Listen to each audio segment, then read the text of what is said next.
السلام علیکم ورحمۃ اللہ وبرکاتہ نحمدہ ونصلی علی رسولہ الکریم اما بعد فوز باللہ من الشیطان الرجیم بسم اللہ الرحمن الرحیم الصلاة والسلام علیک یا رسول اللہ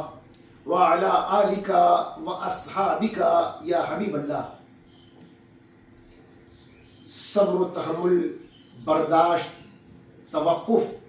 متانت و سنجیدگی، یہ سب ایمان کی علامتیں ہیں۔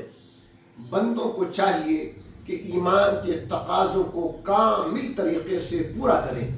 تاکہ بنیادی طور پر ایمان اس قدر کامل سے کامل تر ہو کہ زندگی میں آ جانے والی کوئی بھی طوفان ایمان والوں کو لرزہ باندام نہ کر پائے۔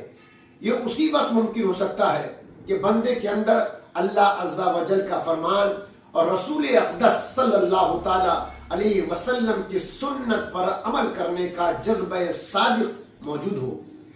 بندہ اللہ عز و جل سے کچھ بھی چاہتا ہے تو اس میں جلدی مچاتا ہے،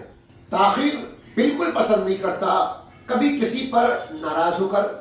لڑائی جھگڑا کر کے اس کی برائی چاہتے ہوئے بد دعا بھی کرنے لگتا ہے، حالانکہ بہت سے لوگوں کو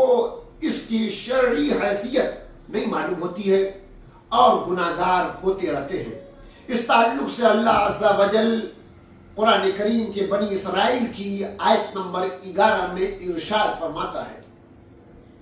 وَيَدْعُ الْإِنسَانُ بِالشَّرِّ دُعَاءَهُ بِالْخَيْرِ وَكَانَ الْإِنسَانُ عَجُولًا، اور آدمی برائی کی دعا کرتا ہے جیسے بھلائی مانگتا ہے، اور آدمی بڑا جلد باز ہے۔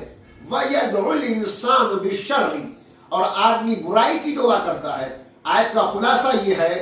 کہ آدمی جس طرح بھلائی کی دعائیں مانگتا ہے اسی طرح بعض اوقات برائی کی دعا بھی کرتا ہے، جیسے کئی مرتبہ غصے میں آ کر اپنے اور اپنے گھر والوں اور اپنے مال و اولاد کے خلاف دعا کر دیتا ہے، غصے میں آ کر ان سبوں کو کوستا ہے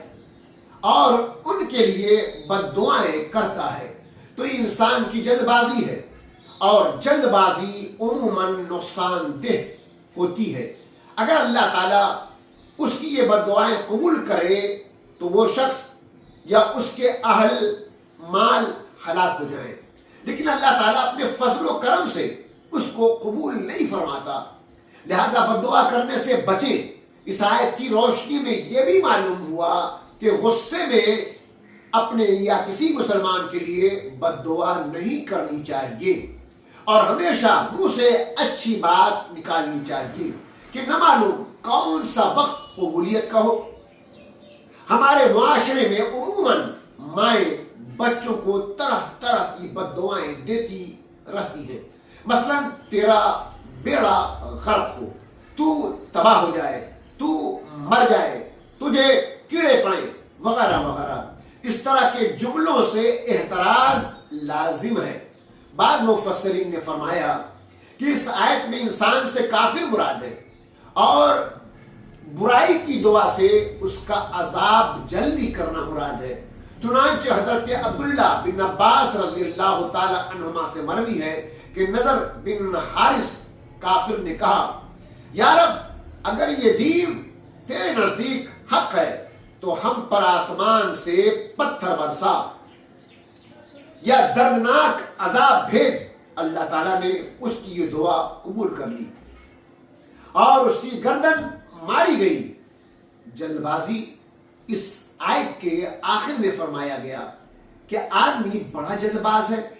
اسے سامنے رکھتے ہوئے دیکھا جائے تو ہمارے معاشرے میں لوگوں کی ایک بڑی تعداد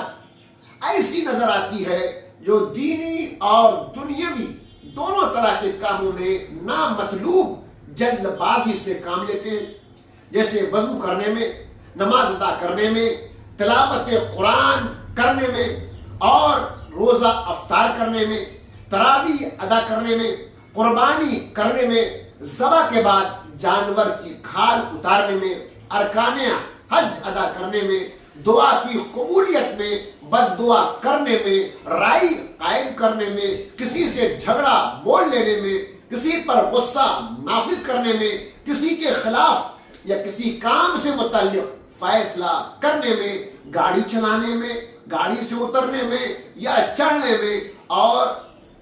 روڈ پار کرنے وغیرہ میں بے شمار دینی اور دنیاوی امور میں لوگ جلد بازی کرتے ہیں، اور اس کا نتیجہ یہ ہوتا ہے کہ بعض اوقات لوگوں کی عبادت ہی ضائع ہو جاتی ہے، اور کبھی دنیاوی معاملات میں بھی شدید نقصان سے دوچار ہونا پڑتا ہے، اور ان کے پاس ندامت اور پچھتاوے کے سوا کچھ بھی نہیں رہتا۔ ایسے حضرات کو چاہیے کہ ان احادیث پر عمل کریں کہ بردباری اللہ کی طرف سے ہے اور جلد بازی شیطان کی طرف سے، اور جس نے توقف کیا اس نے اپنا مقصد پا لیا، جس نے جلدی کی خطا کھا گیا۔ بعض کام ایسے ہیں جس سے جلدی کرنا برا نہیں بہتر ہے، اور شریعت کو مطلوب بھی، جیسے قضا نماز اور نماز جنازہ ادا کرنے میں، قرض کی ادائیگی میں، زکوٰۃ کی ادائیگی میں جب واجب ہو جائے، گناہوں سے توبہ کرنے میں، نیک اعمال کے کرنے میں، اور اولاد جوان ہو جائے تو ان کی شادی کرنے میں، اچھی اور بری جلدی کا فرق واضح ہے، جسے ہر شخص موقع محل کے مطابق بخوبی سمجھ سکتا ہے۔ اللہ تبارک و تعالی ہم سبوں کو ان سب باتوں کے سمجھنے کی توفیق عطا فرمائے۔ وآخر دعوانا الحمدللہ رب العالمین۔